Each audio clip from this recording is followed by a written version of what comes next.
Now that former FBI Director James Comey has been indicted on 2 federal charges, there are reports more are coming, and soon. Yesterday, Vice President J.D. Vance said on Fox News Sunday there's certainly going to be more indictments during the next 3.5 years of the Trump administration. Joining us now to discuss that and the funding showdown on Capitol Hill is our Washington insider, Armstrong Williams. Good morning to you, sir. Who could be next? Who knows?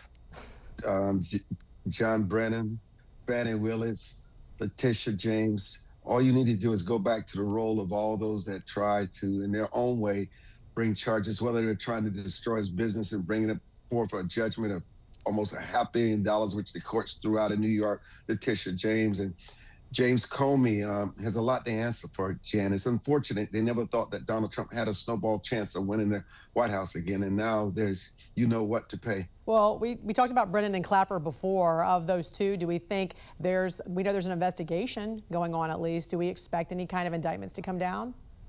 I don't think Clapper, I could be wrong, is on the list. I think Clapper has been cooperating, and Clapper and Brennan never had the close relationship that the media made it out to be. So I got to tell you, there's definitely a list of people that tried to destroy Donald Trump and wanted to see him in jail.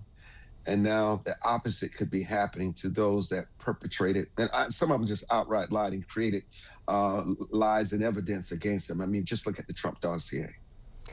Also, there is a big showdown again on the budget with talks of another partial government shutdown. So, the president's going to be meeting with some top congressional leaders today. We know they're going to be meeting there in the Oval Office. What do you think we can expect? What's going to come out of this? Jen, I don't think the president would be meeting if he did not think he had a pathway forward to averting the shutdown. I think on a deeper level, the president kind of wants the government to shut down so he can shutter the agencies and complete the firing and terminations, because he said there would be massive firings. I think Schumer has AOC lurking in the midst. She wants to challenge him in the Senate, and he cooperated the last time. And I don't think it's a principal position for the Democrats. They want to save Obamacare, but they also need to show unity and that they can work together, because so many Americans will be disenfranchised and harmed if the government were to shut down. So Republicans have insisted they're not going to make any concessions. So why wouldn't Democrats just agree to a continuing resolution just to buy some time? What can Democrats gain from a shutdown? Optics, more funding, more fundraising, satisfying their base. This has less to do with principle and more about raising money and satisfying their woke base, which is very dangerous right now, Jan. Also, another story we're following this morning, Armstrong, is, of course, President Trump sending in troops to Portland, Oregon to try and protect ICE agents at facilities there. Right now, local authorities and also officials in Portland are trying to sue and block those federal agents and those troops from coming there. Should the president send reinforcements to all ICE facilities, especially after what happened in Dallas? Listen, we've seen this play out in Los Angeles. We've seen it play out in other places.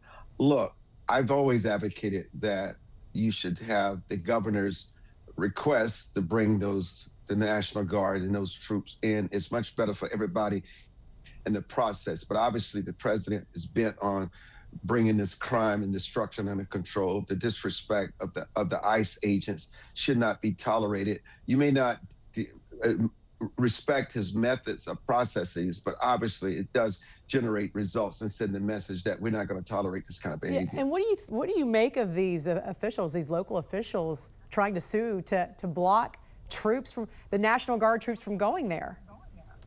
It's usually failed, and by the time they're on the ground, they're there for 2 or 3 months before the courts rule, and you're able to remove them. And then the courts may reinforce itself by going to the Supreme Court saying that the troops can remain. It's just it's a show.